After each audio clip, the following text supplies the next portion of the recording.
Bien, entonces la primera unidad que vamos a trabajar la he denominado Fundamentos del Cálculo Fraccionario.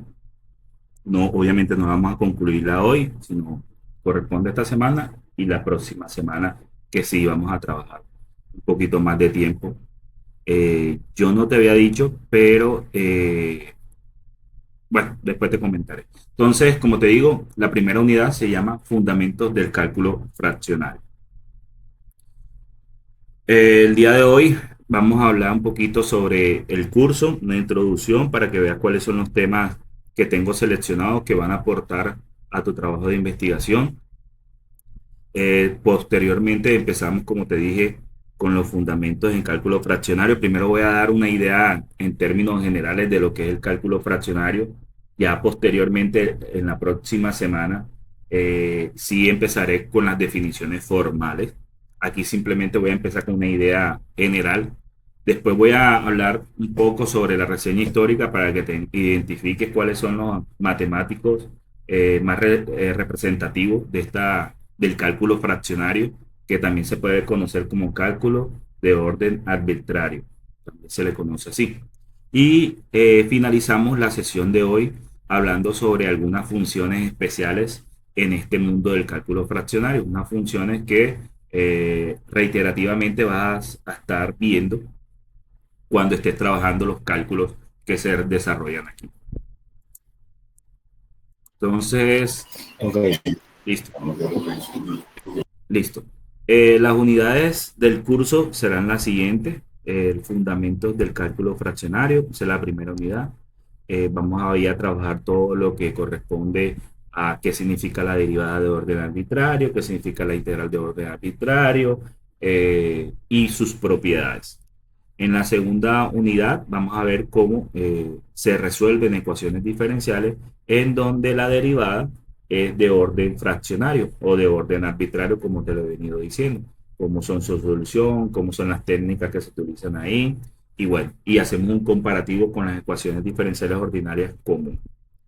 Ya en la tercera unidad, si vamos a estar un poquito más abstracto, vamos a hablar sobre algo que se llama operadores de semigrupo, sus generadores y resolventes.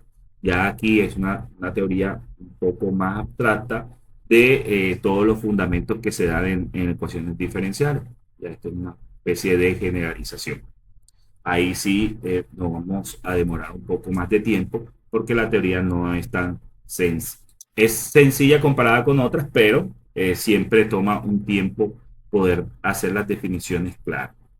En una cuarta unidad vamos a hablar sobre las ecuaciones de evolución de orden fraccionario y su aplicación. Estas son ecuaciones en donde, pues, en términos simples, dependen del tiempo, o sea, evolucionan en el tiempo, como su nombre lo indica. Y por último, vamos a ver que existe una línea que surge del cálculo fraccionario que se llama cálculo fraccionario discreto y obviamente sus ecuaciones en evolución discreta.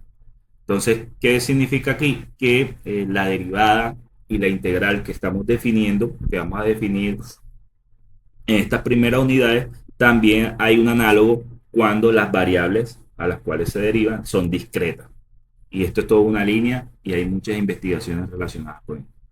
Todo lo que se puede, muchas de las cosas que se pueden hacer acá en estas primeras cuatro unidades se pueden replicar acá y también son resultados muy importantes dentro de, pues, de todo este mundo de las matemáticas. Bien, las referencias, estos son los libros que pues, vamos a tener como referencia. Tenemos, este es un libro clásico, se ha vuelto un clásico del cálculo fraccionario. Tenemos este libro que Engel, Engel que pues nos va a servir mucho para la parte de los semigrupos. Tenemos este también que es un libro que tiene el nombre de nuestra asignatura, que va muy de la mano. Obviamente en este libro no hacen tantos detalles como lo vamos a hacer acá, pero sí es una gran guía. Y por último, que corresponde a este texto que corresponde al cálculo discreto. Esta diapositiva yo te la voy a compartir para que puedas tener la referencia e irla buscando. De igual forma, yo tengo todos estos libros y tú nada más sería que me compartieras tu correo electrónico y yo con gusto te los envío, ¿verdad? O también Listo. si tenemos una tipo de nube, yo no sé si tengas nube de Dropbox o tengas en Drive, yo te lo comparto también. Ok, en el Drive sí tengo. Bueno, Yo le comparto total los dos suyos. listo. Muy bien. Entonces empecemos con una idea de qué es esto del cálculo fraccionario. Yo no sé si tú en algún momento has escuchado sobre esto. Mucha gente cuando escucha por primera vez no les motiva, mucha gente matemática no les motiva porque creen que tiene que ver con los fraccionarios de que se dan en séptimo grado o pues, los números racionales y pierden una oportunidad ahí porque, pero es porque el nombre confunde bastante lo del fraccionario. En realidad, eh, esto, el nombre oficial debería ser cálculo de orden arbitrario o derivada de orden arbitrario, integral de orden arbitrario. Sería un nombre más preciso para los que se hace acá. Pero bueno, empezó así y así se ha establecido durante todo el tiempo. Entonces, por ejemplo, nosotros conocemos pues eh, la derivada, la primera derivada, todas las personas que han hecho una carrera universitaria relacionada con la matemática saben lo que es la primera derivada y obviamente saben que si nosotros derivamos la primera derivada, la función que genera la primera derivada, pues tendríamos la segunda derivada de la función original. Y así sucesivamente, nosotros podemos tener la derivada enésima de una función. Sabemos que el conjunto de funciones que tienen una derivada se le conoce como C1 y además son continuas, los C2, Cn son derivables enésima vez. Pues todas no cumplen esta propiedad para todo el dominio inicial, pero bueno, supongamos que estamos pensando en en las funciones que sí tienen derivada enésima. Ahora bien, alguien pues pensó en lo siguiente, si tenemos la primera derivada, si tenemos la segunda derivada y podemos replicar esto hasta la enésima derivada siendo n un número positivo, ¿qué pasaría si en vez de tener a n tenemos un medio? Tenemos un fraccionario. Existirá la derivada de un medio. Y es de ahí que el nombre de esta línea se le conoce como cálculo fraccionario, porque inicialmente se pensó en reemplazar la n, que era un número entero, no negativo, por un número fraccionario. ¿Qué pasaría si tira la derivada un medio? Si tira la derivada 3 medios, si tira la derivada, y si nos vamos a los irracionales, sería la derivada de raíz de 2. Tendríamos la derivada de pi, tira la derivada Euler, o de la derivada de orden i, número complejo. Entonces, pues son preguntas que cualquier persona que haya dado cálculo diferencial tendría que hacerla. Sin embargo, muchos, como me incluyo, cuando dimos eso, nunca se nos ocurrió pensar en este tipo de situaciones. Pero bueno, existieron matemáticos que hace mucho tiempo sí tuvieron esa duda. Y bueno, a partir de esa duda se desarrolló toda esta línea y hoy por hoy es algo que muchos matemáticos tienen la atención puesta. Bien, nosotros sabemos que una derivada es como operador transforma una función en otra. Pero la primera derivada transforma una función en otra. Y pues la derivada enésima también hace lo mismo, toma una función y la transforma en otra derivada. Sabemos que estas transformaciones en cierto modo también son lineales, ¿verdad? Y bueno, nosotros si estamos pensando en construir una derivada de orden arbitrario, es decir, donde n sea cualquier número real, también deberíamos tener este tipo de relación, que tome una función y la transforme en otra. Para desarrollar esa idea, inicialmente, nosotros lo que vamos a hacer es pensar en la integral. Vamos a empezar a construir esta derivada de orden arbitrario a partir de la integral. Entonces, tenemos lo siguiente. Supongamos que definimos el operador y de f de x como la integral que va de 0 a x de f de t. ¿Está todo claro hasta ahí? Sí, señor. Bien, tenemos esa integral, ese operador que toma la función y la integra desde 0 hasta x de f de t de t. Bien. Bien, ¿no? ¿Qué pasa si hacemos i a la 2? Es decir, lo definimos como i aplicado en i de f de x. Entonces tendríamos una doble integral. Tendríamos la integral de 0 a x de 0 de t de f de s de s de t. Una doble integral ahí. ¿Qué pasa si intercambiamos el orden de la integral? Pues tenemos que hacer una sustitución. Hacemos una sustitución acá. Aunque tomamos la misma variable, aquí hay una sustitución. Miren el diferencial. Primero integramos con respecto a s y después con respecto a t. Y después hacemos un intercambio de posiciones. Ahora integramos con respecto a t y después con respecto a s. Si nosotros hacemos este tipo de intercambio, hay que hacer una sustitución. Por ejemplo, aquí nosotros sabemos que s va de 0 a t. S va de 0 a t. Por eso tenemos aquí la variable que va de 0 a t. Y tenemos que t va de 0 a x. De 0 a x. 0 a x. Y esto es x. Este es x. Entonces t es igual, perdón, s es igual, este es t, este le da t de 0 a t. Aquí tenemos de 0 a t, de 0 a t, de 0 a t, de 0 a t, así va. Así va s, de 0 a t. Y x va de 0 a x. De 0 a x, aquí también. Y hacemos el cambio de variable. Entonces queda de esta manera. Si nosotros hacemos la integral que va por dentro, nos resulta x menos s de f de s, que va desde 0 hasta x. La integral que va desde 0 hasta x de x menos s de f de s de s. Hacemos esta integral. ¿Por qué? Porque lo que sucede es que la función depende de s. Y esta integral que va por dentro está integrando con respecto a t. Entonces, vendría siendo una constante. Y la integral de una constante es la constante por la variable que están integrando, es decir, t.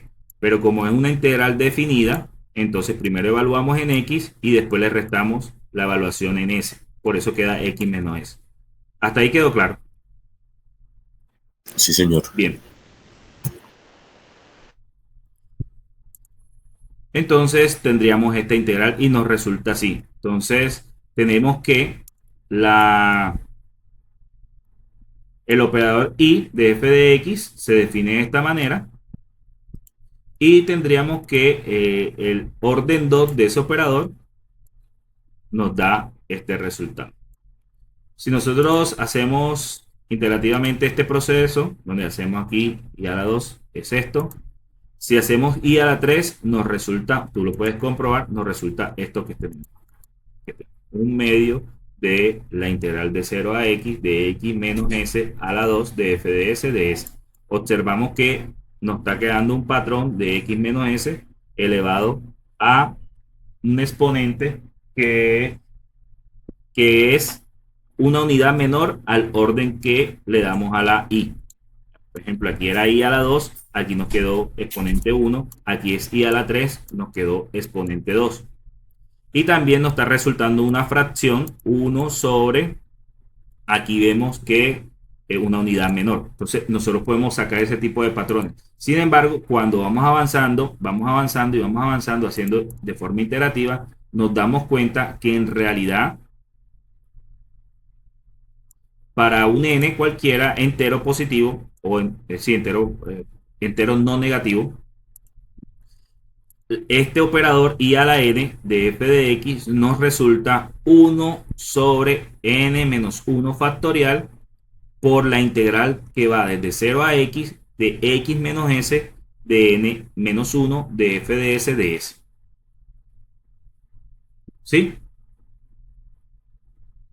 Entonces, De acuerdo. La integral de orden enésima de una función resulta en esta expresión que está acá. En esta expresión. ¿Ya? Donde n-1 factorial es la multiplicación desde 1 hasta n-1 de todos esos factores, de todos los números que están entre ellos dos. Si recuerdas cómo es la operación factorial. Sí, señor. Perfecto. Bien, entonces, si nosotros tenemos esta integral que nos resultó esto, que está acá, y nosotros queremos cambiar la n o considerar que la n sea cualquier número real, tendremos una dificultad. ¿Cuál es la dificultad que observa si yo convierto a n en un número real? Aquí no hay problema.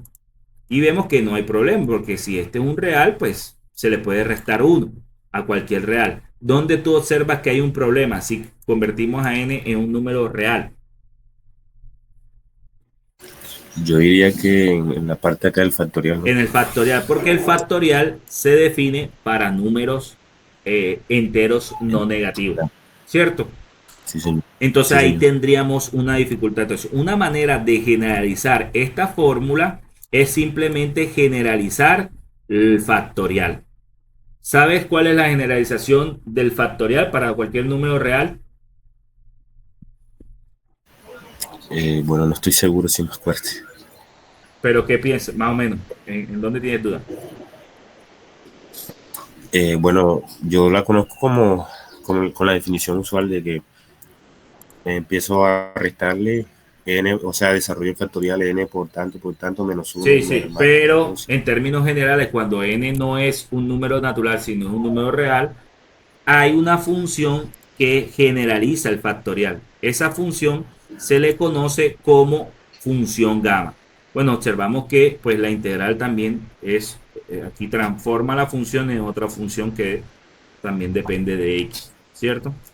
Esta función que generaliza el factorial y que vamos a hablar al finalizar esta sección se conoce como función gamma. La función gamma es la generalización del factorial. La generalización para cualquier número real, bueno, si estamos hablando de los positivos, cualquier número mayor que cero. Mayor que cero sería la generalización de el factorial. Esta es la gráfica de la función gamma. Observamos que en el eje negativo existen unas singularidades, también en cero existen algunas singularidades, pero eso lo vamos a analizar más adelante. Entonces, mire, cuando la función gamma se define como esta integral impropia, entonces, gamma de x es igual a la integral impropia que va de 0 a infinito de t a la z menos 1 de Euler a la z de z. Pero cuando esta x es un número negativo, un número no negativo, un número entero no negativo, se convierte en la función factorial o en el factorial. Entonces, gamma de n es igual a n menos 1 factorial.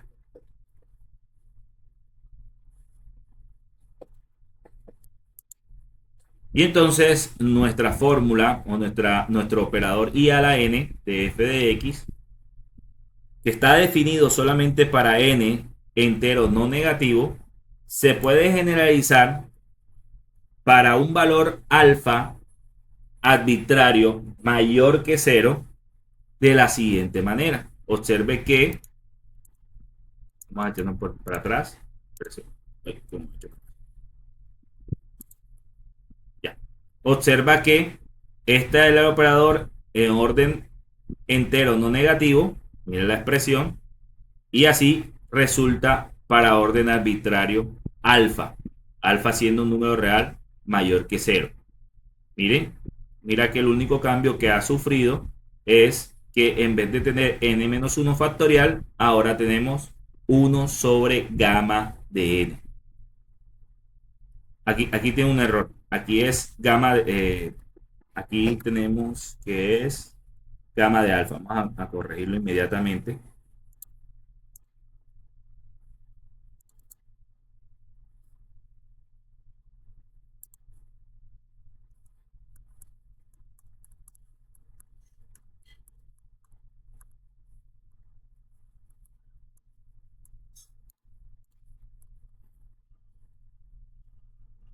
Espérate un momentico que lo cambie.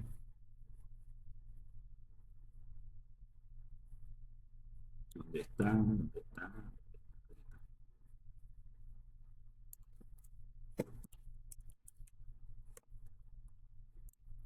Cambiar el error que tenemos allí.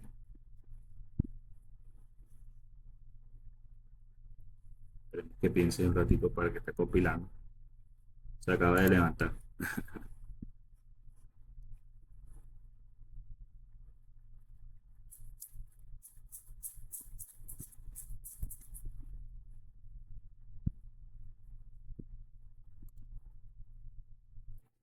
Mientras carga, creo que yo estuve investigando un poco y se me hizo ver una cosa como que parecida a la que vi en métodos numéricos, que era hacia adelante, hacia atrás. Creo que vi la fórmula. ¿En algún momento eso se encuentra con eso? No entendí a qué te refieres hacia adelante, hacia atrás. Eh, Cuando nos daban, bueno, en métodos numéricos yo lo trabajé Ah, de método forma numérico, sí. Yo, que la fórmula es hacia adelante o hacia atrás, algo Euler así, hacia que era adelante, para allá Euler arriba. hacia atrás, sí. Sí, sí. Más adelante vamos a ver eso. Pero eso es en las discretas. Ok,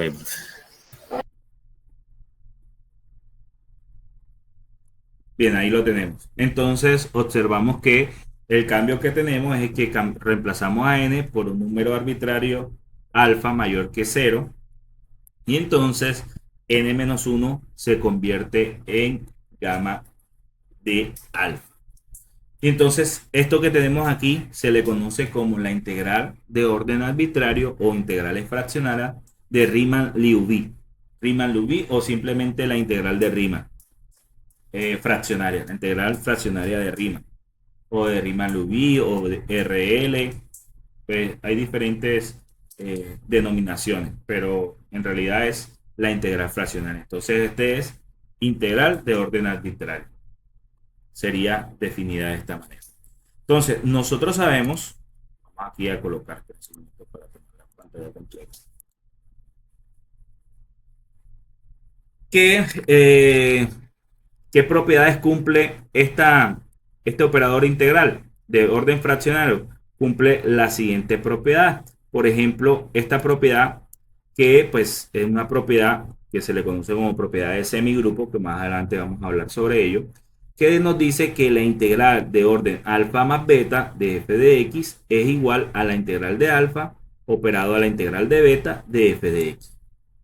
¿Ya? Cuando tengamos una integral de esta suma, de una suma, igual se puede separar en dos integrales, los dos operadores así.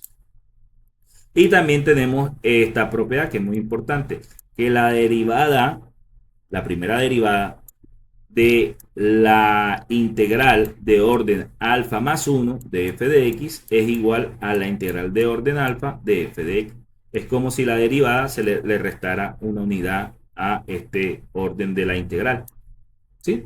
Esas dos propiedades que cumple este operador son sumamente importantes y por eso es que se considera a esta integral porque cumple estas dos propiedades, dado que estas dos propiedades nos van a permitir a nosotros definir la derivada de orden fraccionario, que es lo que queríamos.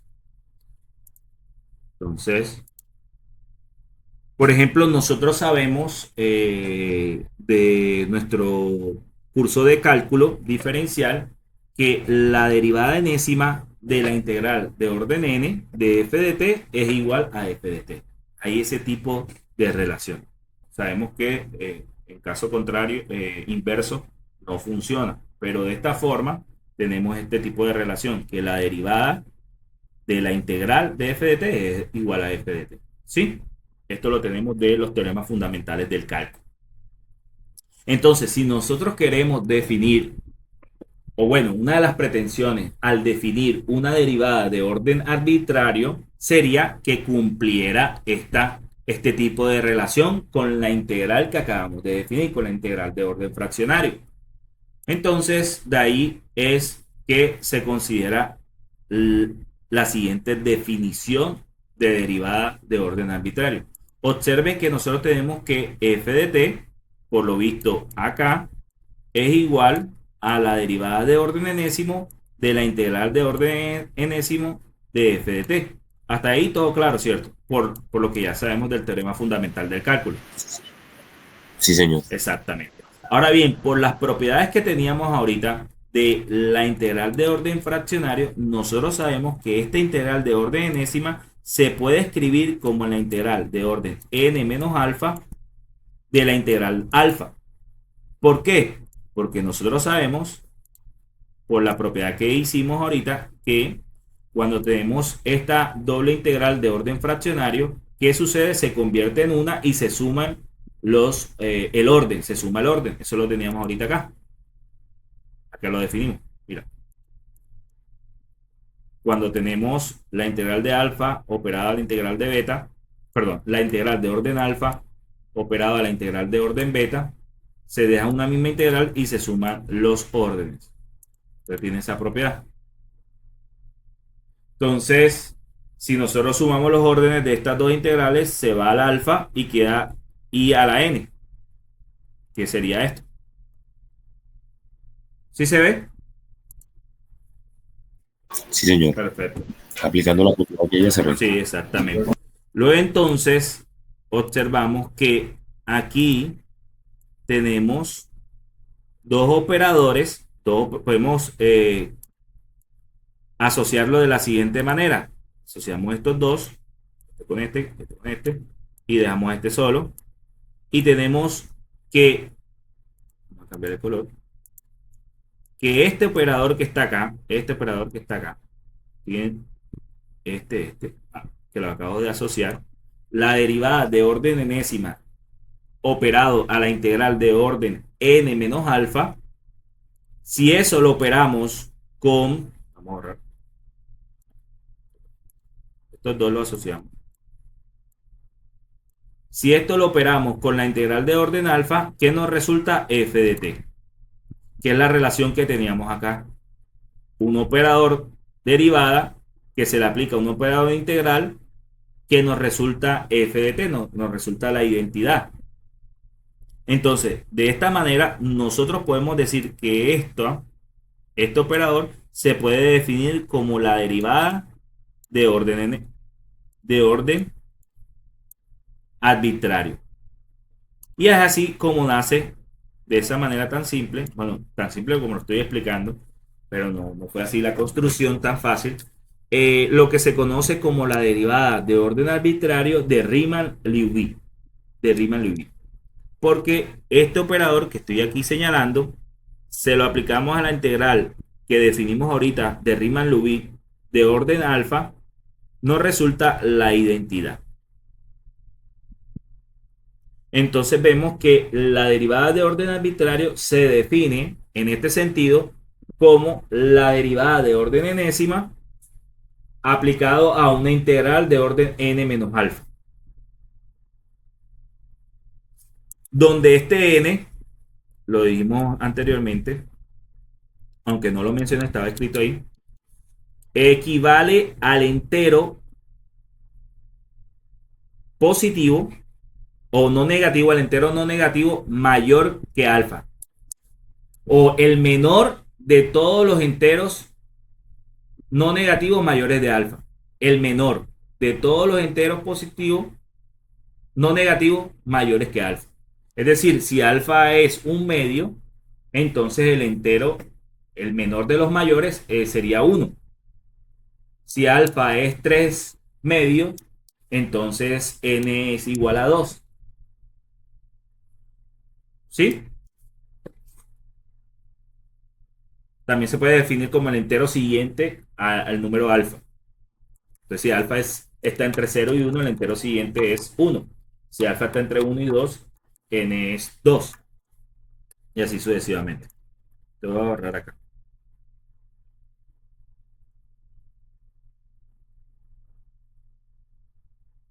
Nosotros vamos a considerar en la mayoría de los casos a alfa entre 0 y 1. Lo que quiere decir que n equivale a 1 en todas estas y sería la primera derivada.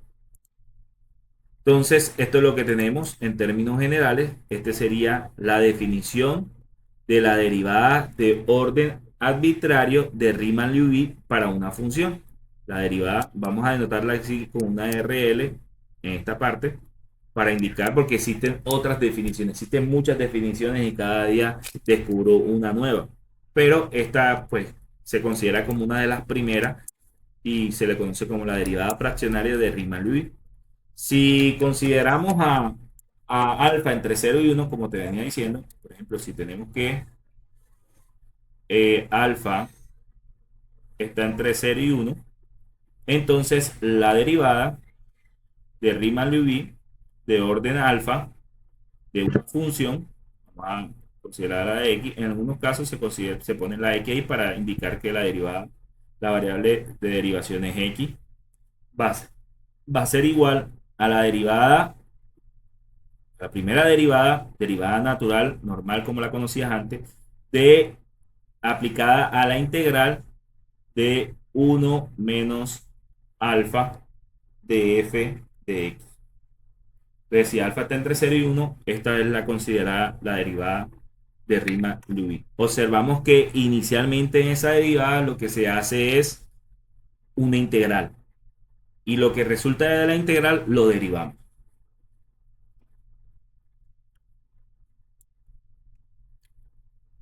Primero integramos la función y luego derivamos. Primero integramos la función y luego derivamos.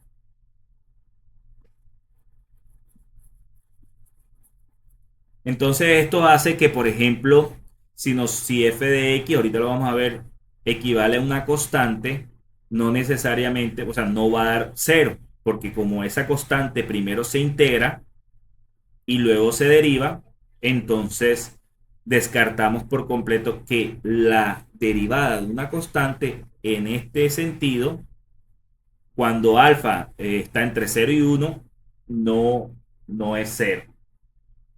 Ahora bien, si alfa tiende a 1, esta derivada se considera la derivada normal, la derivada que nosotros estudiamos en cálculo diferencial, y ahí sí tendríamos que eso es igual a 0. Otro detalle que hay que tener en cuenta es que esta integral que está acá hace que estas derivadas o que esta derivada se considere no local. Porque si tú recuerdas la definición de esta integral, es una integral que va de 0 a x. A x. Es decir, que el valor de la función, o sea, cuando nosotros, si queremos reemplazar esta derivada en un punto, no la estamos considerando solamente en ese punto. Bajo esta integral estamos considerando arrastrando desde 0, porque así la definí, hasta el punto el cual estoy considerando, porque es la integral desde 0 hasta el punto. Entonces, eso tiene algunas diferencias con la derivada usual, y es por eso que algunos consideran a este tipo de derivados, este tipo de operadores como no local. Ya, no local. ¿Alguna pregunta hasta ahí? No, señor. Sí has comprendido de la idea de qué se trata. Sí, la construcción que se hizo es bastante chévere. Exactamente. Y son preguntas, uno cuando descubre esto, bueno, me pasó a mí, uno se cuestiona y uno dice, ¿cómo nunca consideré pensar en una derivada de orden arbitrario? Porque todos en nuestros cursos de cálculo diferencial hicimos la primera derivada, la segunda derivada, la tercera derivada y bueno, y seguíamos así hasta la derivada enésima de algunas funciones, pero nunca se nos ocurrió pensar en una derivada de orden arbitrario. ¿O a ti sí se te ocurrió? No, la verdad, esa pregunta ni tampoco los profesores dijeron, bueno, existe esta parte, tampoco. No, nada, porque a veces, bueno, con tanto tema que hay que dar a veces el espacio. No hay tiempo para pensar en la universidad a veces. Bien, entonces, bajo las consideraciones que, bueno, los cambios que tiene la derivada de Riemann-Liouville con respecto a la derivada usual y principalmente en eso que te estaba advirtiendo de la derivada de una constante, que en este caso no coincide con la derivada usual, al menos que se considere un límite de alfa, eh, han surgido muchas más derivadas, muchas más definiciones de derivadas fraccionarias a lo largo del tiempo, por las ventajas y desventajas que ha tenido trabajar con la de Riemann-Liouville. Y entre todas las que se ha definido, existe una que pues ha tenido mucha más importancia o ha sido considerada por muchos más matemáticos, que se llama la derivada de Caputo. La derivada de Caputo.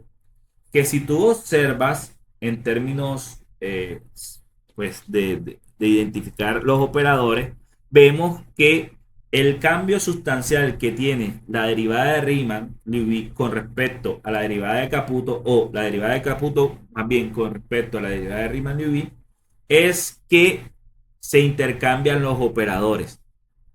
Observa que en la derivada de Riemann-Liouville inicialmente integramos a la función y luego la derivamos, y en cambio en la de Caputo primero la deriva y luego la integra. Esto hace que, por ejemplo, la derivada de una constante sí coincida el resultado con la derivada usual de una constante. La derivada de una constante de Caputo es cero, al igual que la derivada usual de una constante, que es también cero, porque como primero se deriva, eso daría cero, y esta es una derivada usual, aquí da cero, y luego pues, se integra cero, da cero. ¿Sí? Porque es una integral definida. Nosotros mayormente vamos a trabajar con esta definición, la derivada de Caputo. Sin embargo, también hay que tener muy en cuenta la derivada de Riemann-Liouville, porque pues de alguna manera también se relaciona. Pero como te he venido diciendo, existen muchas más definiciones, ¿no? Estas no son las únicas definiciones que existen, existen muchas más. Bien.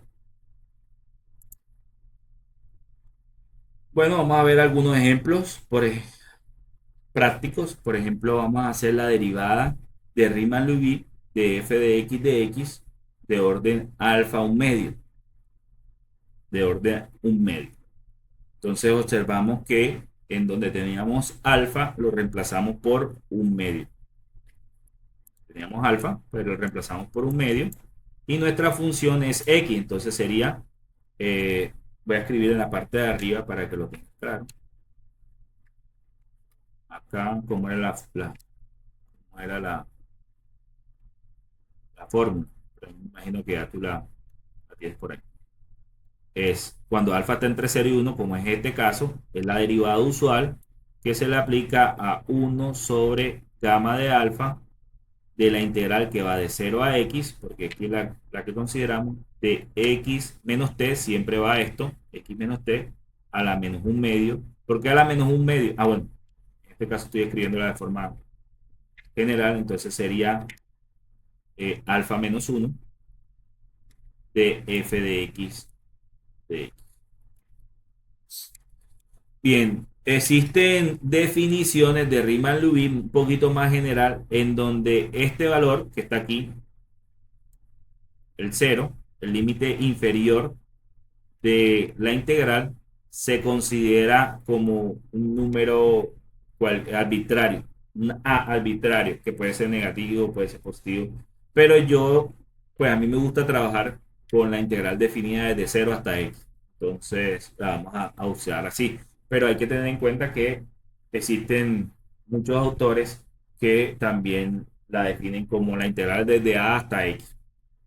Bien, entonces si esta es la derivada de orden arbitrario, si vamos a reemplazar a alfa por un medio y a f de x por x, entonces tendríamos este resultado que está aquí, o la fórmula que está aquí.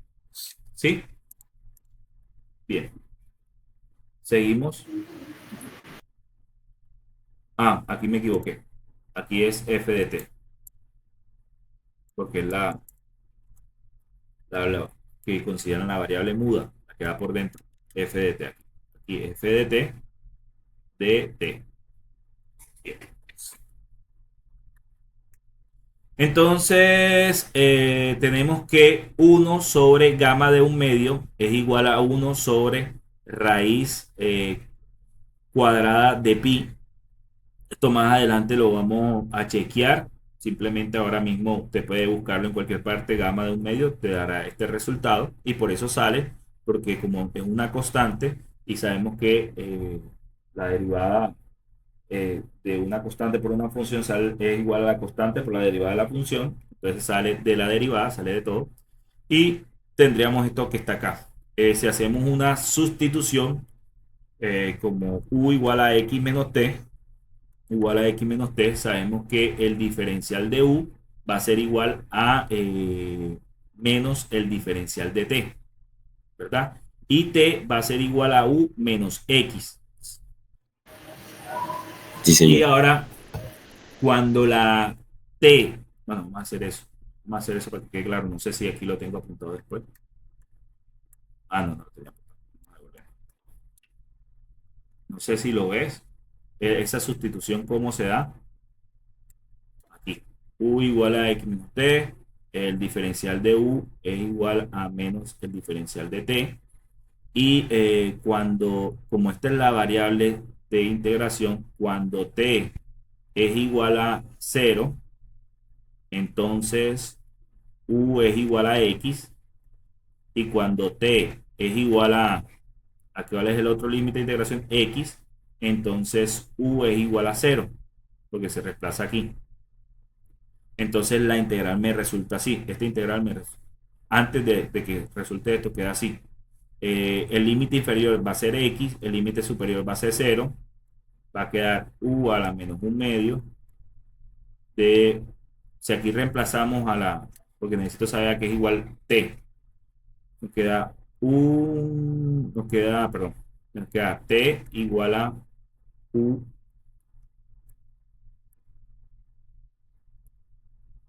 Aquí menos uno. exacto, nos queda que t es igual a x menos u. Entonces aquí sería x menos u menos dt. Entonces, si uno cambia los límites de integración, o sea, si hace el intercambio, el de abajo hacia arriba y el de arriba hacia abajo, aquí quedaría x Sería menos lento. menos, y con este menos se pasa positivo. Ok. Y por eso queda. Sí, señor. Entonces, eso es puro cálculo integral, nada del otro mundo.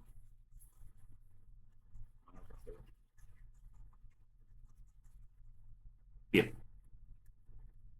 Entonces, aquí hacemos la separación de estos dos sumando y nos queda dos integrales que se están restando. Hacemos cada integral, nos resulta esto que está acá. Aquí hacemos la integral inmediatamente. Recuerda que queda u a la menos un medio evaluada en x y evaluada en cero. Cuando la evalúas en cero se desaparece, cuando la evalúas en x te da este resultado. Creo que aquí se me fue una x. Cuando es en x, da aquí cuando da la menos un medio sobre menos un medio. Ah, no, sí. Ahí hay un error. Vamos a ver cuál es el error para corregir enseguida. Ayuda. Acá vamos a hacerla. El resto queda igual. Todo esto. Por esta X. Esta X. Esta X va aquí. Una X. Ah, no, porque ya hice la derivada. Sí, sí, por eso no. Hice la integral, esta integral y después hice la derivada como tal. Esta integral.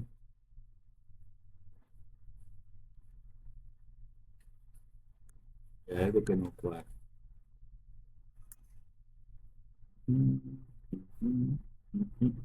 Ah, ya. Ya entendí. A ver, esta integral, estas notas las tengo de hace rato y a veces no. Esta integral nos resulta u a la menos un medio sobre menos un medio. No. Si u a la menos un medio, no, un medio. ¿Cuánto nos da esta? Esa nos da un medio más uno. 3 medios. 3 medios sobre Do- 3 medios. Sí, pero evaluada en x. Pasa que, De cuando la valía. sí, lo que pasa es que vamos a hacerla poco a poco. Bien, aquí sería 1 raíz de pi, la derivada. Estos son puro cálculo. No deberíamos perder tiempo en esto, pero bueno. Aquí tenemos dos funciones que se están multiplicando que dependen de x. Eh, aquí sería menos, aquí sería más el integral 3 medios, ¿cierto? Sobre los 2 tercios.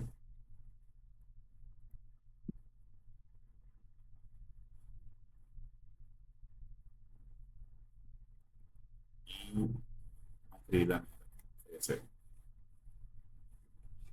sería 2 tercios de u a la 3 evaluada en cero y en x. Entonces aquí sería 1 sobre raíz de pi, la derivada de x, ya 0x, evaluada en x daría 2 tercios de x, 3 medios, y evaluada en cero pues a cero. ¿Sí? ¿Sí voy bien? Hola, ¿estás ahí?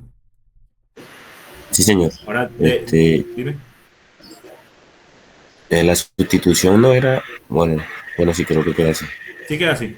Sí, Evalúas en x y sí, después señor. evalúas en cero. Al evaluar en cero se va.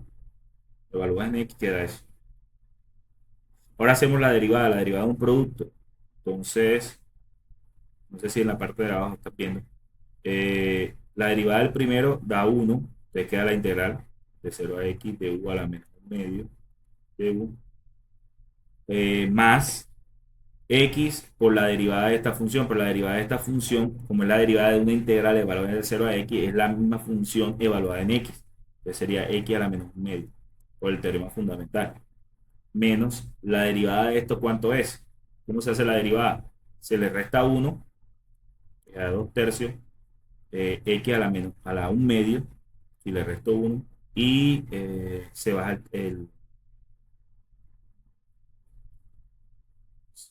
Bajo el exponente, el 1 medio, con el 2 tercios, el 3 medio, el el 3 3 medios, medios se y cancela. se cancela. Entonces, por eso que queda eso, que es lo que teníamos allá. Esta es la expresión que es esta que está.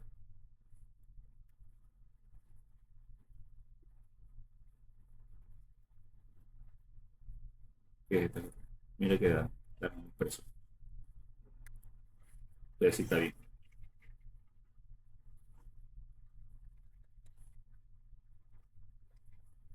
Muy bien. Eh, bueno, si hacemos esos cálculos que queda ahí nos resulta esto que está acá. Lo que está acá, aquí vemos que aquí quedaría un medio se cancela, estas dos expresiones, y quedaría esto que está acá. Y esa integral ya la hicimos, que da u a la un medio, evaluada en x. ¿Esto qué es? Esto que está acá. Sobre 2, o sea, por 2, perdón. Sí, sí la ves. Aquí quedaría un medio, u a la un medio sobre un medio. Evaluada Sí, en señor. x, evaluamos en x y eso da esto que está. Pero 2 raíz de x, sí. Muy bien. Entonces observamos que la derivada de orden un medio de x, la derivada de orden un medio de x es igual a 2 por raíz de x sobre raíz de pi. Mira que en la derivada usual de x es igual a 1, pero la derivada de orden un medio es igual a 2 raíz de x sobre raíz de pi, o 2 sobre raíz de pi de raíz de x, o 2 por raíz cuadrada de x sobre pi. Todas esas expresiones son equivalentes. Entonces, de esta manera ya tenemos, ya respondemos a la primera pregunta que hicimos por allá. ¿Cómo se define la derivada de orden un medio de una función? Bueno, para la función f de x igual a x nos resulta esto que está acá. 2 raíz de x raíz de x. Todas estas diapositivas yo te las voy a compartir. ¿Está bien? ¿Todo bien? Vemos que es algo muy Sí, señor. sencillo. Lo único diferente es saber quién es gamma de un medio, pero eso lo vamos a ver más adelante.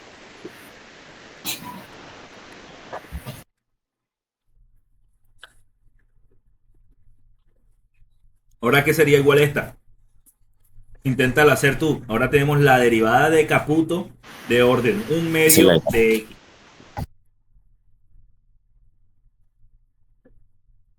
¿Qué sería esa fórmula que está ahí? Trata de hacerla. Ya tú sabes que gamma de un medio sí va a seguir siendo lo mismo. Uno sobre raíz de pi. Porque gamma de un medio es, para cualquier función, es gamma de un medio. Solamente tendrías que hacer esta integral que está acá. Inténtalo hacer. Listo, profe.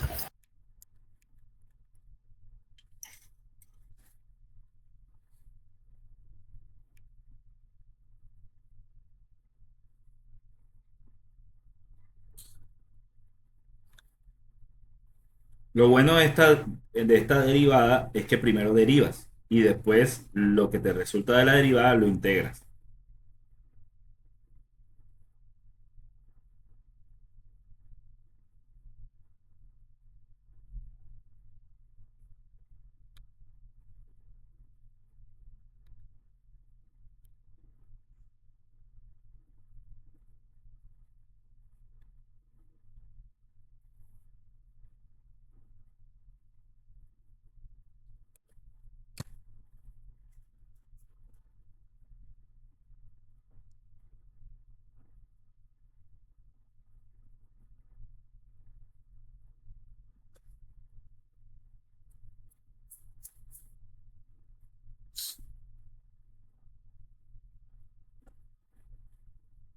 ¿Ya lo tienes?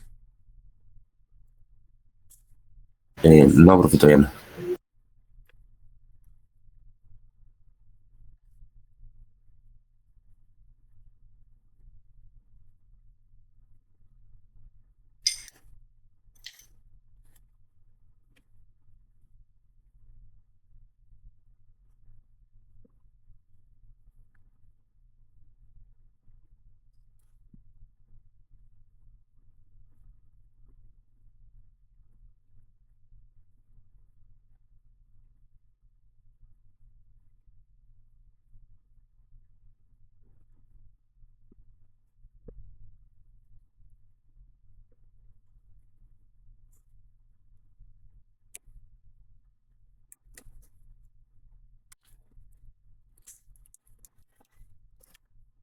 Estoy tomando sustitución abajo, profe. Bien, vamos a ver para el paso a paso. Entonces, Estoy tomando tenemos, sustitución. nos resulta esto, ¿cierto? Sí, lo mando para arriba. Y entonces hacemos la sustitución. X igual a menos t, la misma de ahorita. Y nos queda, hacemos la integral inmediatamente porque vemos que no hay ningún otro producto. Y nos queda 2 raíz cuadrada de u evaluada en x y evaluada en cero. Si hacemos esa evaluación, nos resulta esto que está acá. Observa Sí, que nos dio el mismo resultado que la derivada de Riemann-Liouville de esa función con ese mismo orden. Sin embargo, el procedimiento fue mucho más sencillo porque la integral, pues, que nos resultó, dado que se derivó primero, nos dio mucho más fácil. A ver, para algunas funciones, ¿me estás escuchando? sí, señor. Para algunas funciones, la derivada de Riemann-Liouville y la derivada de Caputo van a coincidir. Ahorita, más adelante, te voy a mostrar cuál es la condición que debe cumplirse para que las derivadas coincidan. Sin embargo, eso no se va a dar en todas como tal. Yo te quise colocar este ejemplo para que vieras que efectivamente para algunas funciones las derivadas de ambos, la derivada aplicando ambas definiciones da el mismo resultado. Pero eso no va a ser siempre así. Por ejemplo, si nosotros tenemos la derivada de Caputo de la función constante uno de orden un medio, acá arriba te indico esto. Tenemos la función constante uno y el orden un medio. como la derivada de Caputo se define de esta forma, primero tendríamos que derivar al 1 y la derivada de una constante es 0. Por lo tanto, toda esta derivada sería 0. Esta es una, aunque algo simple, es una de las grandes ventajas que tiene la derivada de Caputo con respecto a otra, que la derivada de Caputo de una función constante es 0. Ahora bien, si consideramos, puedes silenciar tu micrófono.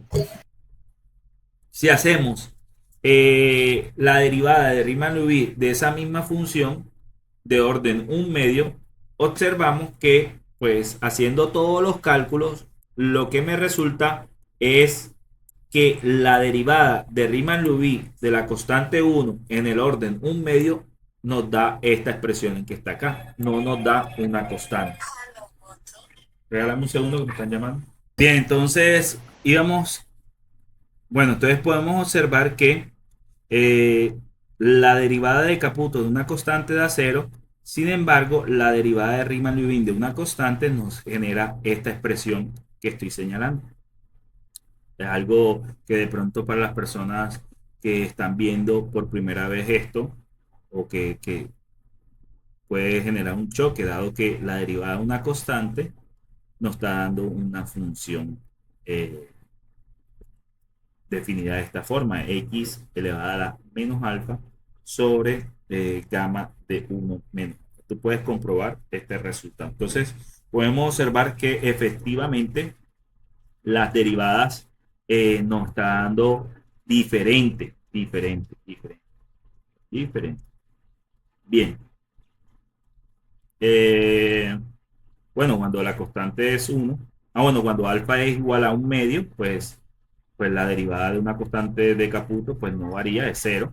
Y cuando alfa es 1/2, la derivada de f de x igual a 1 es igual a aproximadamente 0.64.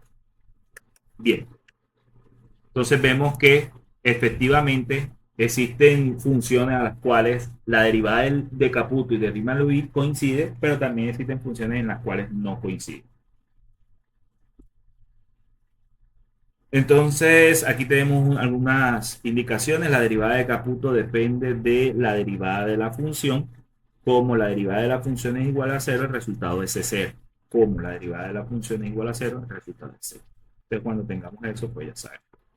La derivada de Riemann-Liouville depende directamente de f de t e incluye los valores iniciales de en f igual a 0, generando un término x a la menos alfa. Ahora bien, la tercera indicación sí es la más importante. Las dos derivadas coinciden siempre y cuando, o sí solo si, la derivada de orden k de la función a la cual vamos a hacer la derivada, evaluada en 0, es igual a 0. Cuando eso ocurre, las derivadas de Caputo y de Riemann-Liouville van a coincidir. Donde el orden de k, donde k es igual a, para todo k igual a 0 hasta n-1. Es decir, que si nosotros consideramos, como te he venido diciendo, a alfa entre 0 y 1, entonces tendremos que n es igual a 1 y que k es igual a 0. Es decir, no sería la derivada, sino sería la función evaluada en 0. Entonces, para este caso que estamos hablando acá, ambas coinciden si y solo si la función evaluada en 0 es igual a 0.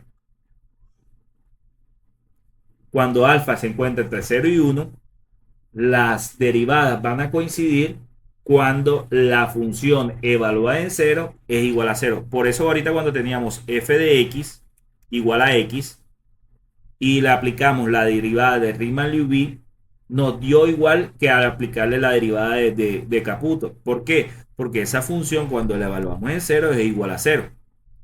Caso diferente cuando teníamos la función constante. Bajo la función constante, pues nosotros sabemos que si la evaluamos en 0 es igual a 1, no es igual a 0. Por lo tanto, en este caso, tanto Caputo da un resultado como de Riemann-Liouville diferente. O sea, ambos dan resultados diferentes. ¿Sí? Muy bien.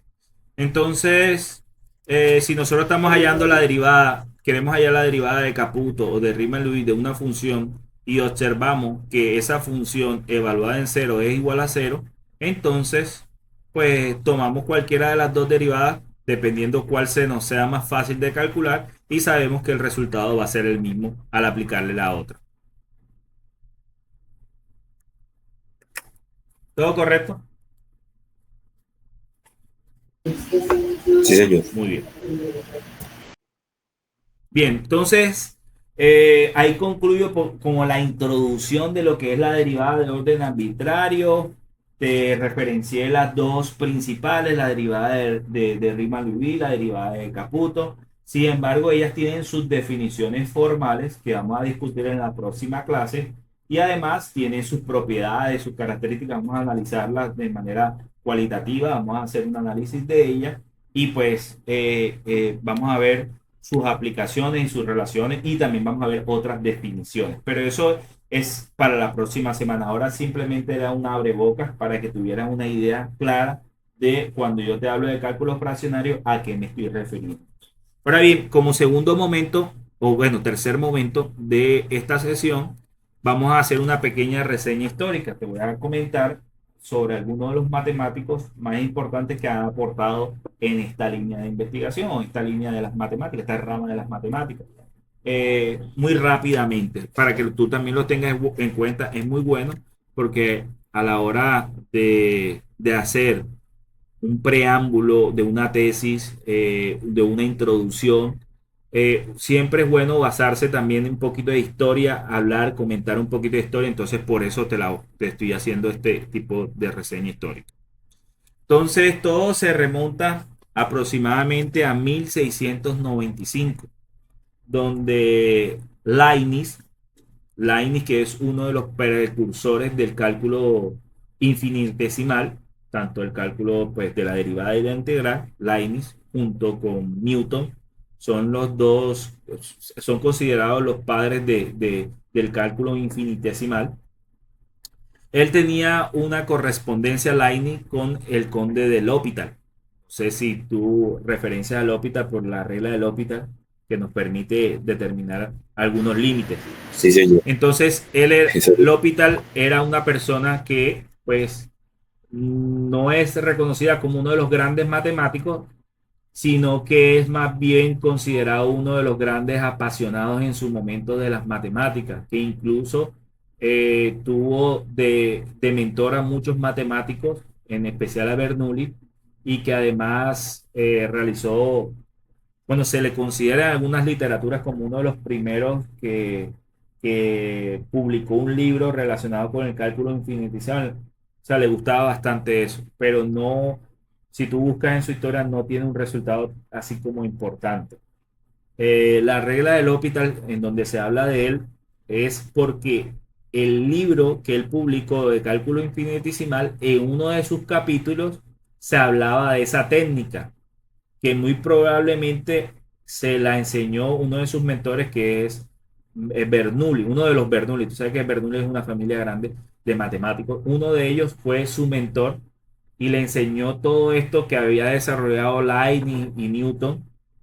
Y bueno, él publicó un libro y en uno de los apartados del libro aparecía una técnica que ayudaba a resolver límites que daban cero sobre cero o infinito sobre infinito a partir de la derivada. Entonces se volvió común decir cuando alguien estaba haciendo en ese tiempo un límite, ella es la técnica que aparece en el libro del Hospital. Ella aplica la del Hospital y se consideró la regla del Hospital.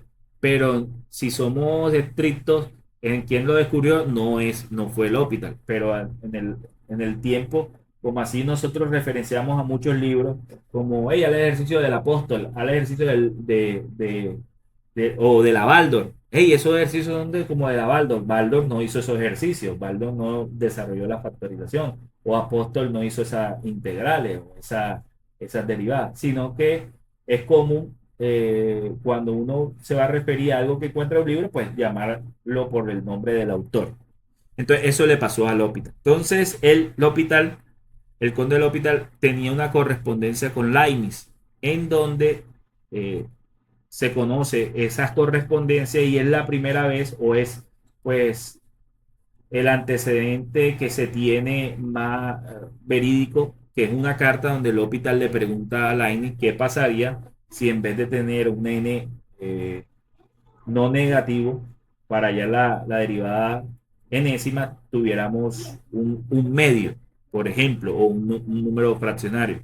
A lo que Leibniz le respondió que no tendría certeza de qué es lo que pasaría, pero que sí confiaba que en el futuro esto traería grandes consecuencias o abriría una gran rama de las matemáticas. En realidad, la frase en inglés es la que aparece, la frase que dijo es la que aparece en la pantalla. Esto conduciría a una gran paradoja, cuyo un día tendrá grandes consecuencias. Así más o menos es la traducción. Entonces, este es como que la prueba eh, de la primera vez que se habló de la derivada de orden arbitrario. Puede suceder, como pasa mucho en las matemáticas, que otros matemáticos ya estuvieran desarrollando esas ideas y no las hayan publicado a nadie o no se tenga registro de ellas, pero que sí la habrán pensado. Pero este es como que el primer registro que se tiene en 1695, muy reciente al estallido del cálculo infinitesimal. Sin embargo, como lo que se tiene de Laini es una correspondencia, un simple pensamiento, en realidad un resultado específico se tiene en 1819 un libro que publica Lacroix. Lacroix en medio de su libro coloca como a modo de ejercicio cómo sería la derivada enésima de x a la m y cómo sería su generalización para un n igual a un medio, a modo de ejercicio, Lacroix. Sin embargo, posteriormente se descubrió que Euler ya había trabajado sobre ese tipo de ejercicio y que había hecho ese postulado de cómo generalizar, por ejemplo, la derivada de una potencia, la derivada de una potencia.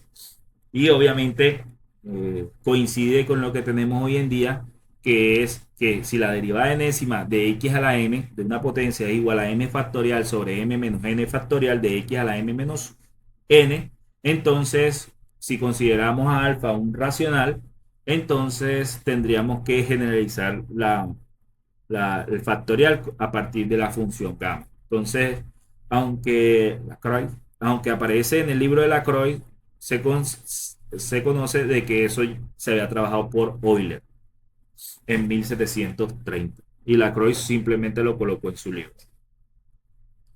Pero así muchos más matemáticos trabajaron en esta generalización de la derivada y en los que se tiene como que una generalización más formal, inicialmente Fourier, a partir de su estudio de las series. Tú conoces muy bien y todo el mundo conoce lo que son matemáticos, las series de Fourier, a partir de cómo una función se puede expresar por combinaciones lineales de senos y cosenos. Él pudo hacer una generalización que no es la que utilizamos ahora, pero de lo que sería la derivada de orden arbitrario. Entonces también se le conoce como unos precursores del cálculo fraccional.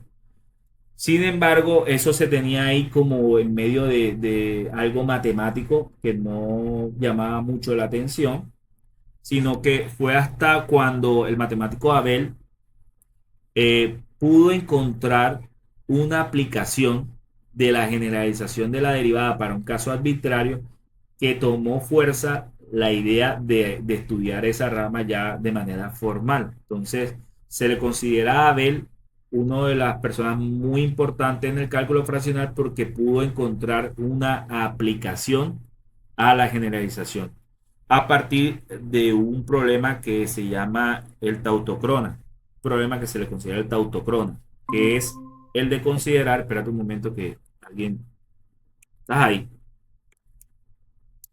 Sí, señor. alguien como que entró, espérense un momento. No, porque me uní del teléfono porque se me descargó el computador. Ah, ya. Pero si estás escuchando todo lo que te he dicho. Sí, señor. Ah, bien, listo. Espérate, porque es que como yo invité a otros amigos. De hecho, ya me robé la frase. Ah, bueno, entonces, Abel con al tener una relación con el problema de tautocrona, que se refiere más o menos así a encontrar una curva en la cual no importa en qué ubicación de la curva se encuentre una masa, el tiempo de deslizarse esa masa por la curva hasta el final de la curva sea el mismo, no importando en qué posición esté. Para que tengas una idea de esto, una idea de imagen, aquí yo tengo un GIF que nos da un poquito la idea de qué se trata esto. Entonces, este es este tipo de curva, de autocrona, que, que se refiere a una curva en la cual no importa en qué ubicación esté el punto, rojo, azul, verde y amarillo, ambos finalizan en el mismo tiempo en la parte inferior de la curva, en el punto más abajo de la curva, ahí, todos llegan al mismo tiempo. Entonces, este tipo de problema tiene relación con el cálculo de orden arbitrario y eso generó un gran boom y llamó la atención de muchos matemáticos, que permitió pues que se extendiera mucho más todos estos descubrimientos y llegar hasta el día de hoy con la fuerza que tiene. Entonces es donde aparece Liouville con una definición formal de lo que sería la integral, que después recogen otros matemáticos como pues Bernard Riemann, que hace su definición, y llegando a a Michael Caputo, que es la otra derivada que yo te presenté. Sin embargo, pues estos son los que yo he estado referenciando. Sin embargo, como tú sabes, en la historia de la matemática, pues existen muchos más que han aportado, ¿verdad? Y que siguen aportando todavía. Pero más o menos para que tengas una idea cuando vayas a hacer la referencia, cuando vayas a hacer tu preámbulo de tu proyecto de investigación. Bien, entonces ahí ya finalizamos la tercera parte de la sesión. No sé si tienes alguna pregunta sobre la historia. Pues eso aparece en muchas partes. Simplemente habría que googlear y vas a tener muchos más detalles de manera puntual, ¿verdad? A mí me gustaría que en algún momento me hiciera, o sea, estudiáramos el proyecto de la curva de Abel eh, de manera explícita para ver eh, qué podemos aprender de ahí para dominar ese tipo de problemas y cómo se relaciona directamente con la derivada de orden arbitrario. Lo vamos a hacer en la próxima sesión. Bien, para finalizar ya nuestro cuarto momento, vamos a hablar sobre funciones especiales, funciones que son funciones que se le consideran especiales porque no son usuales en las otras ramas de la matemática y que tienen relación con el cálculo fraccional. Entonces, aquí un pequeño preámbulo. En esta sesión presentamos algunos conceptos básicos sobre funciones especiales que serán de gran utilidad en los temas posteriores. Nos enfocaremos principalmente en la función gamma y la función beta, que constituyen herramientas fundamentales para entender el cálculo más allá del ámbito de los enteros. También introduciremos las funciones de Mittag-Leffler y la función Wright, las cuales desempeñan un papel esencial en la teoría de la diferenciación de orden arbitrario y en el estudio de ecuaciones diferenciales fraccionarias. Entonces, empezamos por la que ya hemos mencionado en distintos momentos, que es la función gamma, que como ya tú sabes, la función gamma es la generalización del factorial, ¿verdad? Para, si lo quieres comentar con alguien, es la manera más simple de definirla. Y se define bajo esa integral. Tiene varias definiciones, hoy vamos a ver nada más dos de ellas, pero una de ellas es definida por la integral impropia que ves en pantalla. Gamma de z es igual a la integral de 0 a infinito de Euler a la menos t de t a la z menos 1 de t. Para que esa integral impropia converja, tenemos que considerar la parte real de z. Z es un número complejo, su parte real mayor que 0. Entonces estamos hablando del semiplano, perdón, estamos hablando, se me fue estamos hablando del semiplano que Z,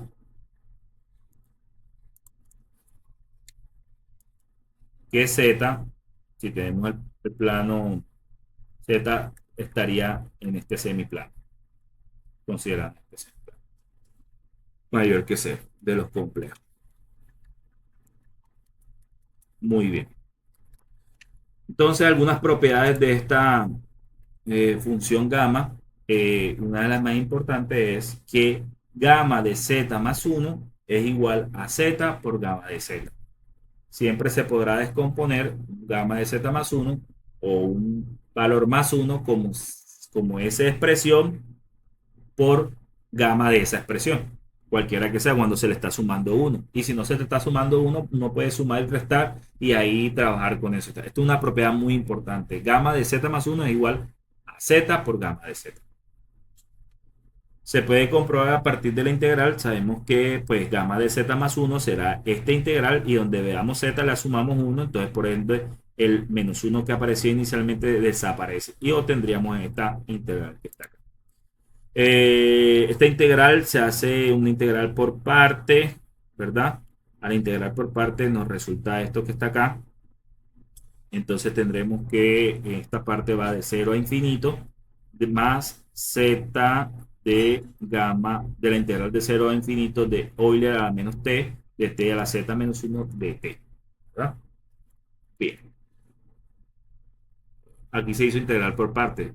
Derivamos e integramos. Por eso aquí queda el más. Sí, sí se puede ver que es una integral por parte. Sí, señor. Perfecto. Muy bien. Nosotros tenemos que, pues, esta expresión cuando t tiende a infinito se puede hacer por L'Hopital, por lo que teníamos ahorita, ese límite, y nos resulta 0.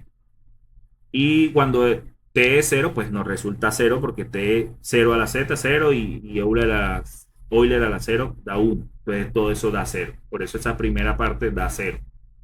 Y ustedes saben que esta expresión da cuando es menos Euler te da 0 y te da infinito. Entonces aquí se puede hacer esto que da 0 por lógica que estamos hablando ahorita. Y tendremos esta integral que está acá. Pero esta integral ya tendremos el z abajo y esta integral, ¿quién es? Esta integral es la definición de gamma de z. Entonces, por ende, tenemos que esto es igual a z por gamma de z. Y ya tendríamos la propiedad. ¿Sí la ves?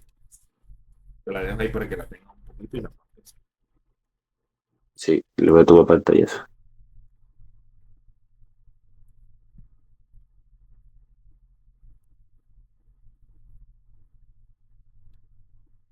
¿Y sabes cómo se hizo ese límite que está dando infinito?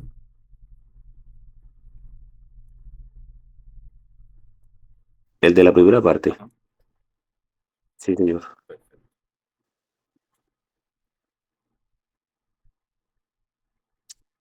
Ok, solo reemplaza lo que es la definición de gamma de z y listo. Bueno, muy bien. Entonces, a partir de esa relación que tenemos que gamma de z más 1 es igual a z de gamma de z y que gamma de 1 es igual a 1, entonces podemos tener el siguiente análisis. Gamma de 2 es igual a 1 por gamma de 1, porque gamma de 2 es 1 más 1. Y aplicamos la relación que teníamos allá, entonces gamma de 2 también es igual a 1.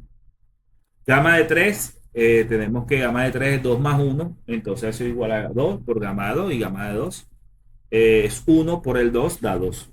Y así podemos seguir de forma iterativa y nos damos cuenta de la relación que existe, que cuando tenemos que gamma de un número entero no negativo es igual a, N a la factorial. n factorial, a ese mismo número pero factorial. Entonces una relación puede ser la siguiente, gamma de n más 1, gamma de n más 1 es igual a n factorial. O también se puede plantear también así, como, perdón, como gamma de n es igual a n menos 1 factorial, que es lo mismo que esto, gamma de gamma de n más uno es igual a n factorial. Con eso juega, dependiendo lo que necesites, y va jugando con eso.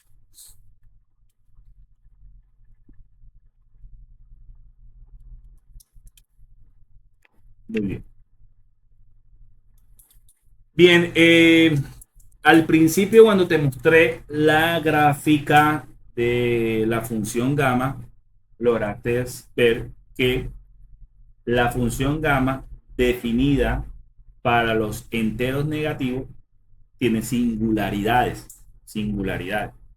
Entonces, nosotros podemos definir el gamma para todo tipo de real, pero vamos a observar que tiene singularidades cuando n es un número negativo, un entero negativo. ¿Ya? Ahora, bueno, si bien nosotros cuando dimos la definición de gamma a partir de la integral impropia, habíamos dicho que la parte real de z debe ser mayor que cero.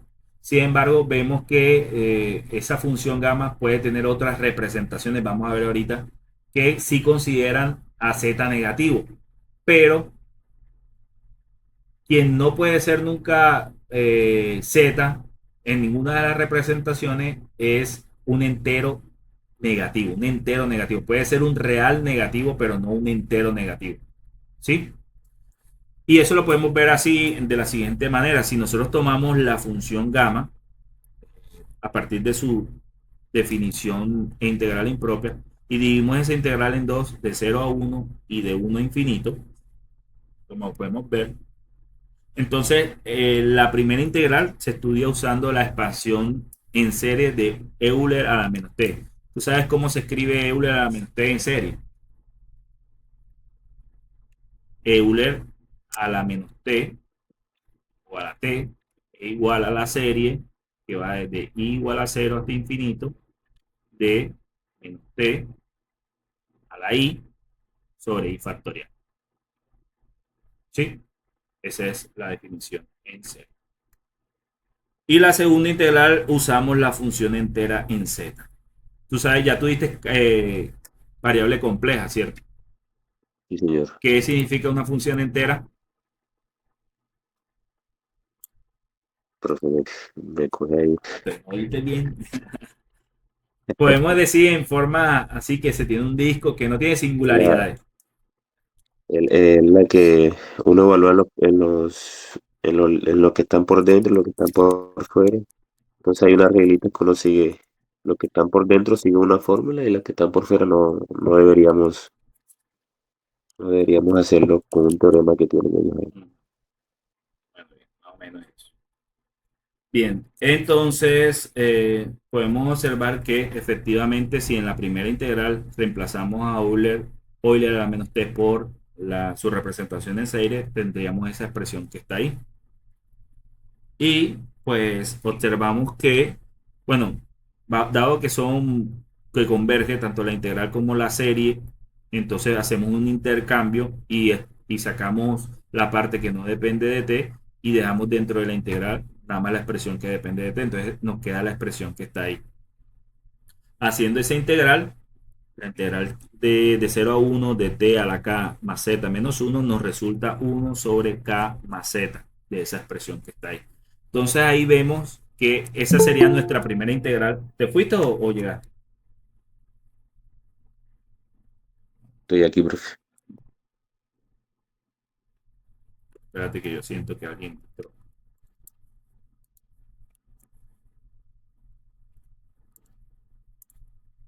Ah, sí, mira.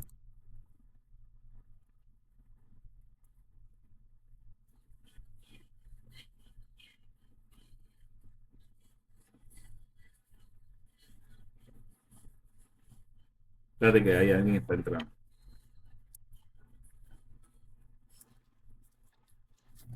Listo, listo, ya entró ahí el compañero. Bien, entonces te decía que expresábamos la función Euler a la menos t como su representación en serie y dado que hay convergencia, intercambiamos la integral por la serie y sacamos lo que no tiene, no depende de t y nos que resulta eso, esta integral de 0 a 1 de t a la k más z menos 1 de t, hacemos esa integral y nos queda la expresión que se puede observar. Observa que k va de 0 a infinito, donde pues va tomando todos los números enteros no negativos de 0 a infinito. Y vemos que nos quedó la expresión 1 más k más z. Ahí podemos ver enseguida las singularidades, porque z no puede ser un número entero negativo, porque obviamente nos daría una singularidad ahí, y por lo tanto ya inmediatamente ahí podemos ver por qué se excluye de la función gamma los números enteros negativos. Ahora, con respecto a la otra función, a la segunda integral, pues tendríamos que ver que sea acotada o que sea entera. Vemos que es la integral que va de 1 a infinito, de Euler a menos t, de t a la z menos 1 de t. Que es esta expresión que está aquí, estoy leyendo esto. Podemos reescribirla a partir de las propiedades de Euler y del logaritmo de esta manera. ¿Sí la puedes ver? La equivalencia entre esto y esto. Ah,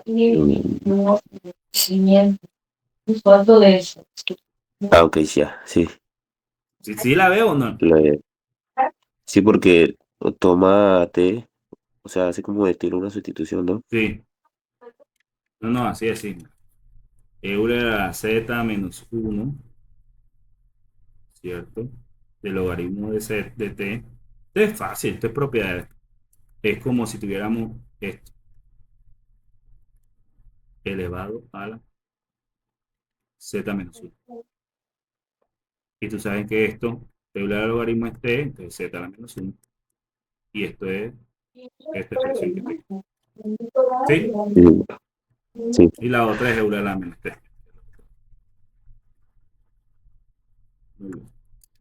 Entonces vemos que el integrando Euler a la z menos 1 del logaritmo de t de menos t es una función continua en t mayor o igual que 1 y es entera, es una función entera en z.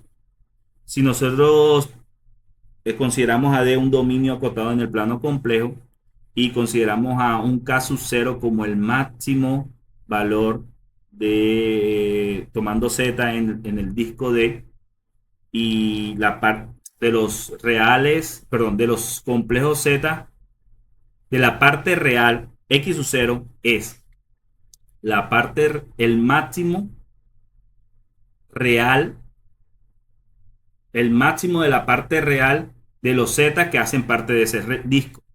Entonces vamos a considerar la siguiente desigualdad.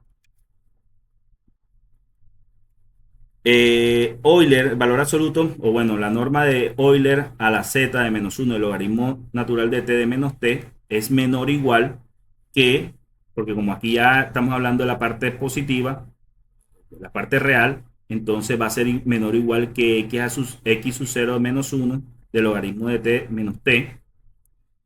Y entonces, pues volvemos nuevamente a la representación inicial y consideramos que esta parte pues es la misma que esta. Entonces podemos ver que la integral converge uniformemente en D. Esta convergencia se da a partir de la... Bueno, tenemos que hacer algo allí, pero pues lo que podemos decir es que la función g de z, definida bajo esta integral, es una función entera. Y lo que queríamos ver, o sea, que está bien definida, lo que queríamos ver es la singularidad que te presenté ahorita en la expresión, en la primera integral, que es que z no puede tomar los enteros negativos, porque se presenta una singularidad. Entonces, a partir de ahí nosotros podemos detectar los polos de la función gamma. Sin embargo, como yo te dije al principio, bajo la definición que nosotros dimos al comienzo de, de, de la función gamma, la definimos a partir de el semiplano en donde la parte real de todos los números complejos sea mayor que cero. Entonces, no viene al caso esto. Esto viene al caso más quizás para una representación como la que vamos a ver en forma de límite. Entonces, la función gamma también la podemos representar a partir del límite que se presenta en pantalla. Entonces la función gamma es igual al límite cuando n tiende a infinito de n factorial de n a la z sobre z por z más 1 por hasta z a la a más n. Z más n. Aquí se me fue una comita. Esta coma es de la coma de. Bien. Entonces, nosotros podemos llegar a partir de la definición de la integral impropia a la representación del límite a partir de considerar la siguiente sucesión. Observa que en esta sucesión estamos considerando la integral de 0 a n de esta expresión, que si tú recuerdas tu cálculo 1, esta expresión, el límite cuando n tiende a infinito es Euler a la t. Entonces, lo que estamos haciendo es definir esta función que cuando n tiende a infinito nos resulte la expresión impropia que teníamos ahorita. Entonces aquí realizando unos cambios de variable que tú vas con calma a realizar en tu casa, podemos observar que esta sucesión es equivalente a esta que tenemos aquí, de 0 a 1, y que pues aplicando integración por parte obtenemos esta expresión que está acá abajo. Y haciendo unos cálculos que lo voy a dejar pendiente para que tú lo desarrolles, obtenemos el límite que estábamos esperando. Sin embargo, aquí de todo lo que se habla, un concepto que vamos a utilizar que es muy importante es el que te estoy señalando, que siempre se va a utilizar. Yo no sé si lo alcanzaste a ver en alguna de las asignaturas, en teoría de la medida, creo que es donde más, en donde se define, que es la convergencia dominada. Tú lo diste en teoría de la medida. Sí, tocamos algunas Es cosas donde uno de puede, convergencia. en términos simples, cambiar, en meter un límite dentro de una integral. Sí, sí, el profe lo presentó, el profe todavía no presentó eso. Ah, bueno, perfecto.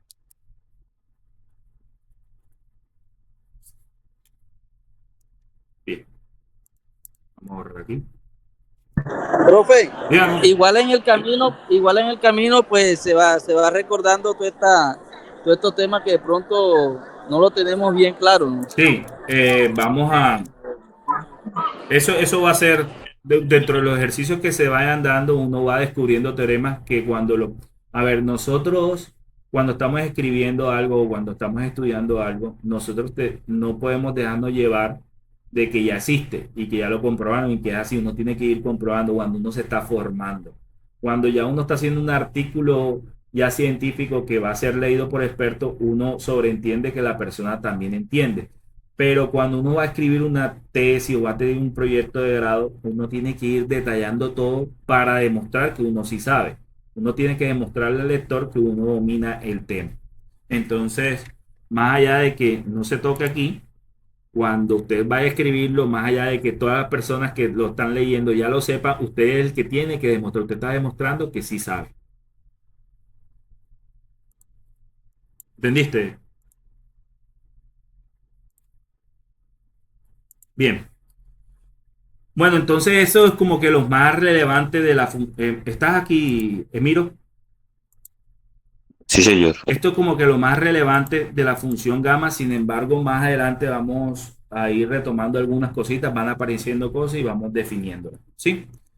También, ya para concluir, vamos a concluir con dos funciones especiales más. Está la función beta. La función beta, que se define, se denota de esa manera como bxy, como una integral de 0 a 1 de la expresión de ese integrando. Esta función beta es muy importante y tiene relación con la función gamma. Por ejemplo, bueno, la integral converge si solo si la parte real de x y la parte real de y son mayores que 0.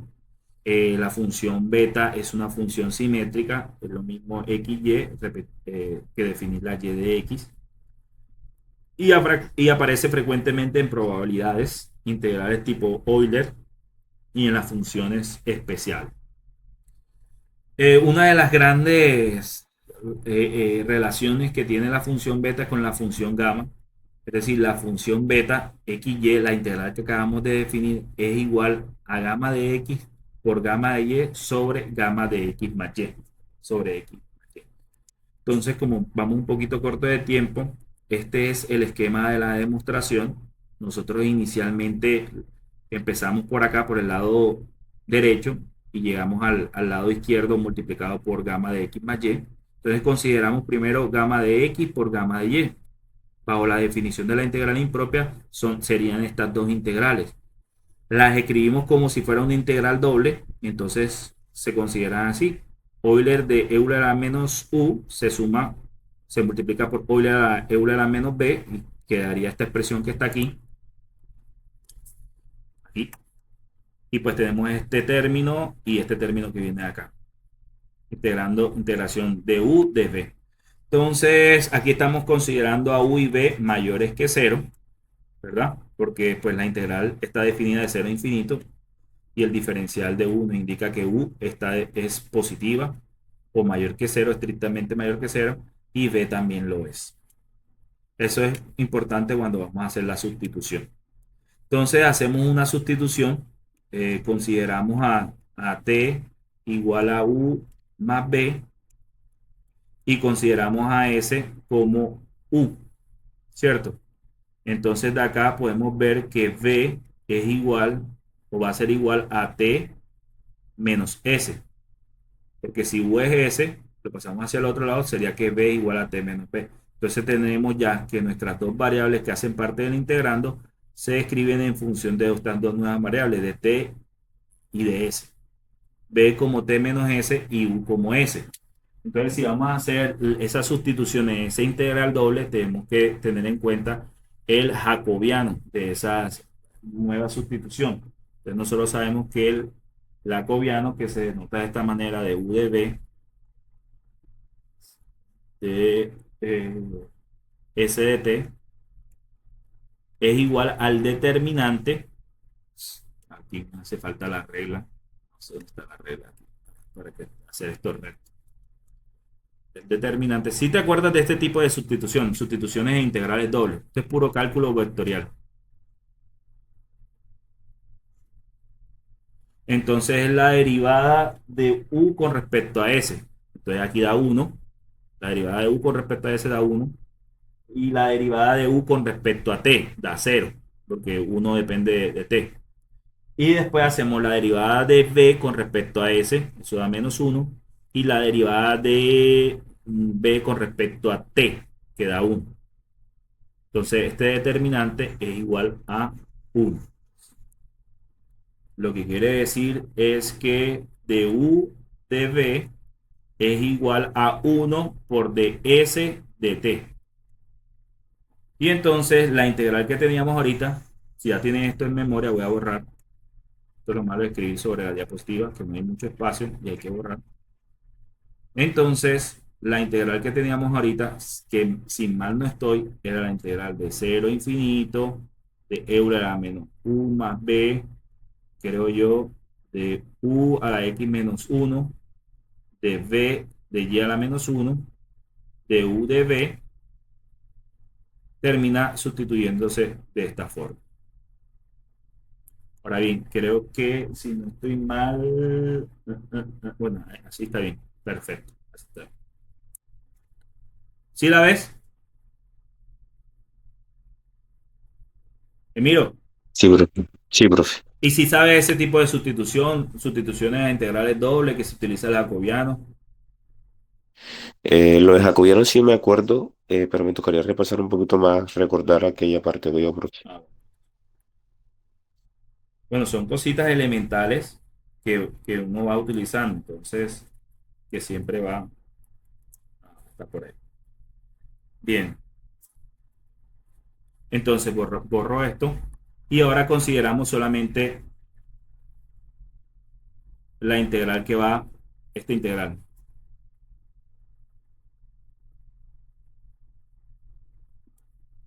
Y vamos a hacer otro tipo de sustitución.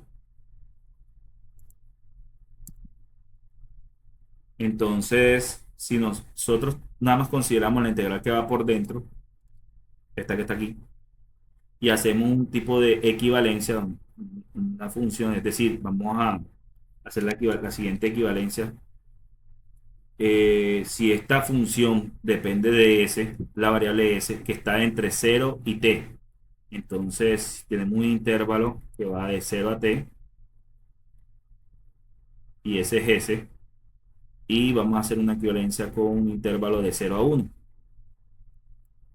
Y vamos a llamar a esta que depende de tau. Entonces, si nosotros vamos a hacer una equivalencia acá, tenemos de forma lineal, una función lineal, una equivalencia entre estos dos. Nosotros consideramos una función lineal, por ejemplo, que S va a ser igual a una función lineal, o bueno, tau. No, S es una función lineal. M, X más B. Vamos a ver cómo se hace esta equivalencia. Entonces, cuando S es igual a 0, yo necesito que esto también sea igual a 0. Bueno, aquí vamos a utilizar tau en vez de x. Tau aquí, para que exista una relación lineal. Entonces, cuando S es igual a 0, entonces, cuando tau es igual a 0. Cuando tau es igual a 0, entonces tenemos aquí, cuando tau es igual a 0, yo necesito que sea igual a 0. Entonces, S es igual a 0.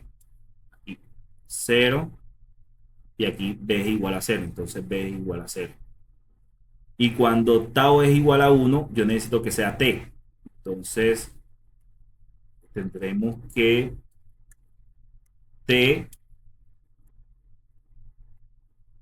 es igual a m por 1. Entonces, es igual a m. Lo que quiere decir que la relación lineal que existe entre estos dos intervalos y estas dos variables es que s sea igual a una función lineal que tiene como pendiente a t por tau y que tiene a b como 0. Entonces, por eso es que se hace esta equivalencia. ¿Ya? Otra manera de verlo, este tipo de sustitución, cuando queremos que nuestra integral, que está definida en unos intervalos de integración, tenga una equivalencia con una integral que va de 0 a 1, es hacer un plano cartesiano. Y decir, bueno, esto va de 0 a 1. Este es tau. Y esta es la variable s. La variable s va de 0 a t. Y quiero que exista una función lineal. Entonces, definir cómo sería esa función lineal para que esto tenga una equivalencia acá. Y eso fue lo que intenté explicar en este momento. Entonces, por ende, se considera S igual a T por tau, donde tau está entre 0 y 1, que es lo que dice aquí. Entonces, ds va a ser igual a T por d tau. Y entonces esta integral que teníamos aquí se convirtió en esta integral que está acá. Entonces, si ustedes observan bien, esto lo vas a hacer muchas veces cuando estás utilizando la función beta o cuando estás haciendo integrales de orden fraccionario. Este tipo de equivalencia, ¿para qué? Para que te salga la función beta que está definida entre 0 y 1, como fue lo que pasó aquí. Aquí inmediatamente me acaba de surgir la función beta.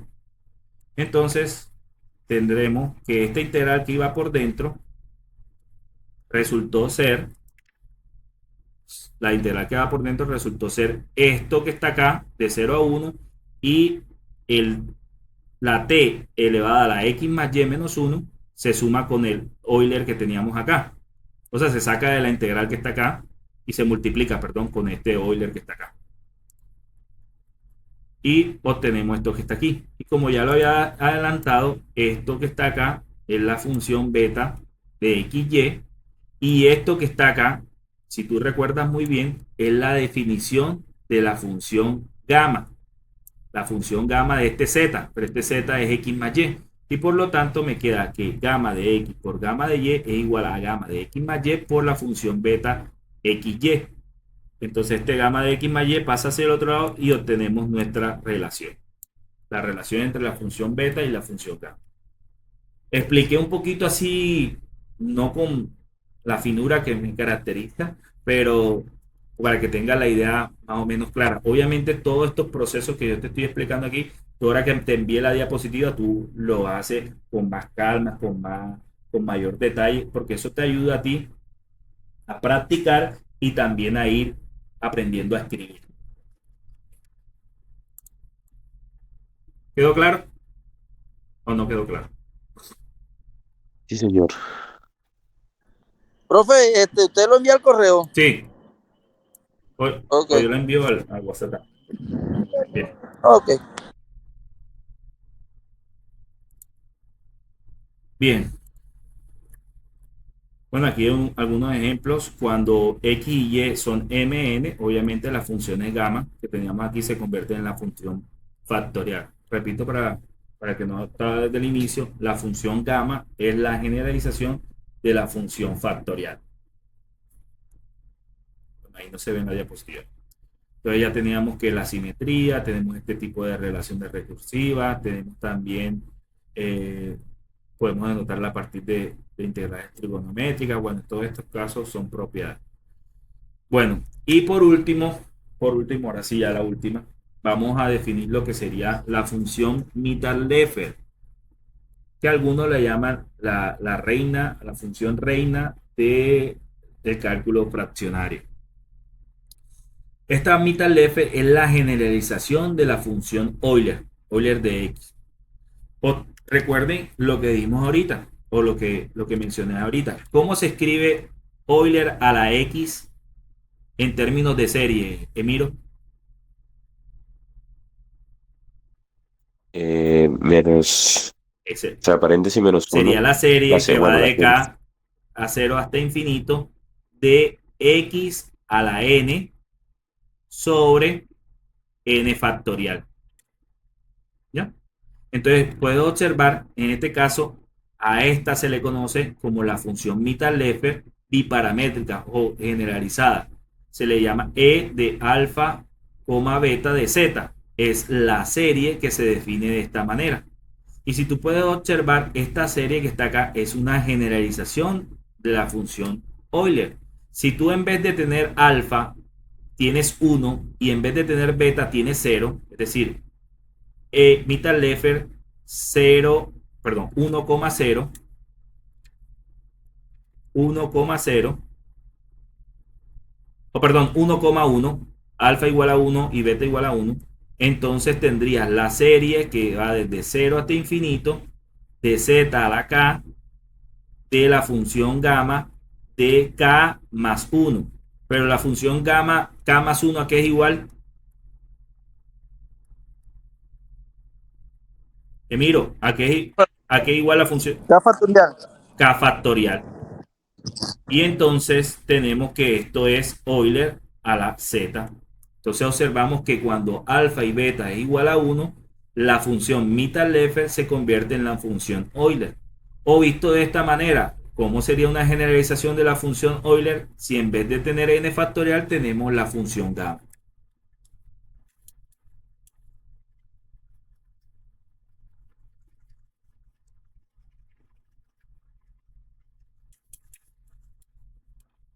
¿Sí? Bien, entonces esta es la función Mittag-Leffler que hace la función de la función Euler, de la función Mittag-Leffler.